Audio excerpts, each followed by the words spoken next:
Oui, certainement. Mais j'aimerais réagir à la question que vous avez posée. Est-ce que les choses vont changer avec Obama? Je pense qu'il faut être nuancé et qu'il y a un aspect positif. Moi, je reçois énormément de questions sur mon site Internet. Obama suscite beaucoup d'espoir. Et l'aspect positif, je pense, c'est que ça n'est pas du tout sans valeur qu'aux États-Unis, avec toute leur histoire raciste, un noir ait été élu à la présidence. C'est une avancée, c'est important.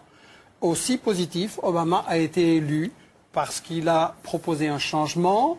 Il est apparu, en tout cas, comme refusant Bush et le militarisme et la guerre et tout ça. Donc ça, je trouve extrêmement positif.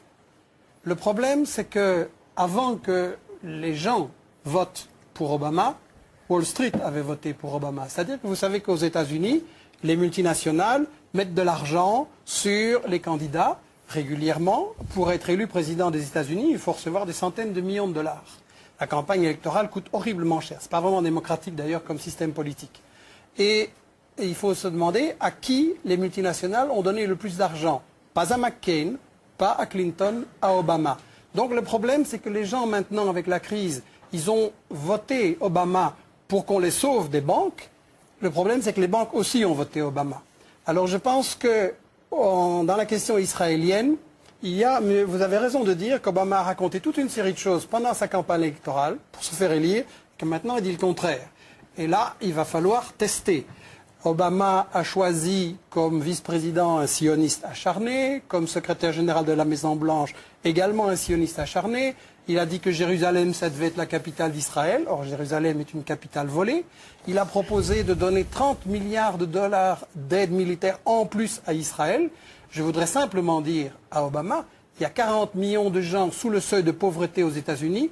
Est-ce que ces milliards de dollars ne seraient pas mieux utilisés là? Il y a un énorme problème social aux États-Unis et je pense que malheureusement, d'abord le problème c'est que le pouvoir n'est pas à la Maison-Blanche. Le pouvoir, il est dans les multinationales qui décident cette stratégie et qui décident qui sera président. Et je crois sincèrement qu'on va avoir... Ils ont maintenant, comme je l'ai dit au début et comme M. Baird l'a souligné, ils ont un grand problème. C'est que la méthode Bush, on passe en force, on fait la guerre à tout le monde, ça a échoué. Ça n'a provoqué que de plus en plus d'indignation, de résistance dans le monde. En plus, les États-Unis sont une puissance économiquement en faillite. Il y a eu la crise immobilière, s'annonce la crise des cartes de crédit. Donc, il va y avoir En fait, c'est une économie en faillite. Comment voulez-vous continuer à faire la guerre partout dans le monde quand vous n'avez pas une économie qui peut la payer? Donc, maintenant, ils sont vraiment dans un désarroi à hésiter entre les tactiques, on va jusqu'au bout, on fait la guerre à fond et en avant, ou des tactiques plus intelligentes, comme on a entendu cette version-là, pour essayer de maintenir la domination des États-Unis sur le monde. Moi, je voudrais simplement dire, les États-Unis n'ont pas à dominer le monde. Il ne faut pas se poser la question, quelle est la meilleure manière de rester les maîtres du monde? Le monde, simplement, il est en train d'évoluer. Il n'est plus unipolaire avec une grande puissance. Il est multipolaire. La Chine monte en puissance. La Russie a cessé de se mettre à genoux devant les États-Unis. Le Brésil, l'Inde, etc. sont aussi des puissances qui essayent de monter. L'Amérique latine essaye de se libérer. Ça, c'est un monde multipolaire. Je ne dis pas que c'est un miracle. La question riche-pauvre va rester là-dedans. Il restera plein de problèmes. Mais à mon avis, c'est mieux pour résoudre les problèmes du monde, qu'il n'y ait plus un gendarme du monde qui, chaque fois qu'il y a un pays qui veut mener une politique indépendante, vient militairement l'attaquer. Sur l'Irak, que va-t-il advenir de l'Irak une fois que les Américains seront partis? Ils ont annoncé leur départ pendant 3 ans. Déjà, George Bush l'avait annoncé. Robert Baird, l'Irak, qu'est-ce que ça deviendra? Soit la partition du pays ou une guerre civile, les chiites, les Kurdes et les sunnites. Soit une guerre civile. Soit devenir une puissance dans l'orbite de l'Iran aussi. L'Irak est fini. De toute façon. Une telle dimension d'imprévisibilité, d'un côté, on peut considérer que la baisse de la violence en Irak est due au fait que la politique américaine est en train de l'emporter, et ça a des aspects tout à fait vrais. De l'autre côté, on peut dire que les acteurs réels de la scène irakienne se mettent en position en attendant que les Américains s'en aillent pour se confronter dans la bataille définitive. Ce qui est quand même marquant dans l'histoire longue de l'Irak au XXe siècle, c'est qu'il a existé des forces centralisatrices qui ont imposé au reste du pays leur domination. Et apparemment, quand même, il est en train de se reconstituer maintenant une force centralisatrice en Irak. Alors, probablement les Kurdes en seront victimes à moyen terme, surtout que les voisins turcs et iraniens ne demandent que ça, c'est qu'on arrête l'autonomie kurde. Et on peut penser aussi qu'un pouvoir chiite, mais relativement indépendant de l'Iran, peut se mettre en place en Irak.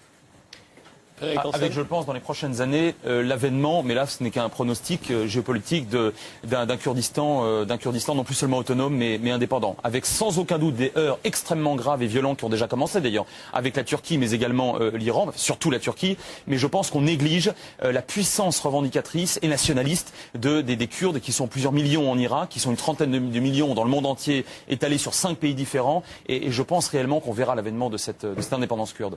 Michel Collomb, sur l'Irak elle-même Mais écoutez, quand je suis allé, au moment où Bush a commencé à menacer l'Irak en 2002,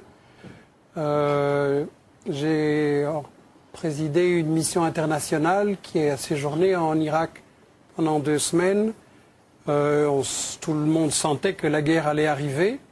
Et j'ai eu l'occasion de discuter avec beaucoup de gens, aussi bien des gens pour Saddam Hussein, parce que c'était une partie importante de la population, que des gens qui étaient contre lui. Et des deux côtés, on m'a dit, les Américains, ce qu'ils disent les Américains pour désigner les États-Unis, les Américains, ils peuvent entrer, mais ils ne sauront jamais comment sortir. Et je pense que ça illustre qu'en réalité, les problèmes, on a posé ce soir, on a beaucoup discuté sur beaucoup de problèmes tactiques et stratégiques, qu'est-ce qu'il faut faire. On a chanté les louanges d'Israël. J'aurais aimé qu'un Palestinien puisse venir apporter, rétablir la vérité historique par rapport à tout ça. Mais je pense qu'on reste toujours, on essaye de cacher qu'il s'agit de guerre économique. On nous dit, c'est pour la démocratie, c'est contre les armes de destruction massive, etc. Je regrette.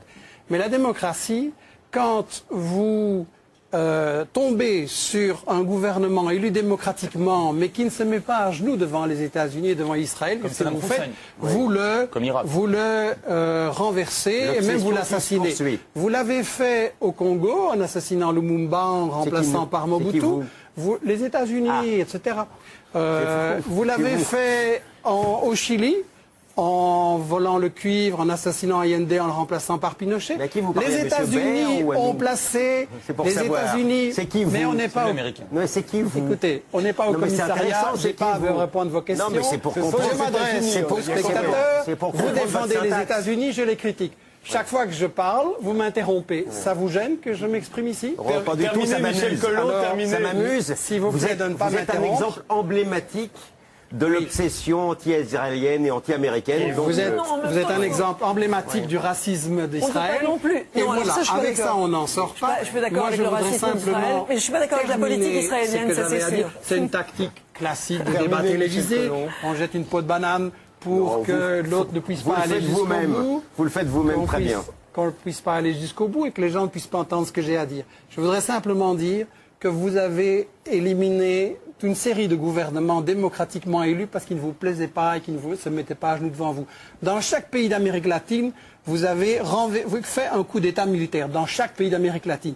Et au Moyen-Orient, excusez-moi, mais vos modèles, c'est l'Arabie Saoudite, le Koweït et des régimes pareils. Parlons-en alors de votre obsession de la démocratie. Robert Baird, je pense simplement, en matière de conclusion, que si on cesse d'intervenir en tant que grande puissance en disant le pétrole est à nous, le Moyen-Orient c'est à nous à décider ce qui s'y passe, les problèmes pourront progressivement se résoudre. Le malheur de l'Irak, c'est que la stratégie a été d'abord d'envahir de façon assez stupide, comme Bush qui n'avait pas pensé à ce qui allait se passer après, et ensuite, quand ils se sont rendus compte que ça ne marchait pas, ils ont dit délibérément, on pouvait le lire dans les revues militaires des États-Unis, il nous faut diviser l'Irak en 3, comme on l'a fait en Yougoslavie, provoquer une guerre civile entre les gens, et ça va être la manière de maintenir notre domination sur la région. Mais ça c'est inacceptable.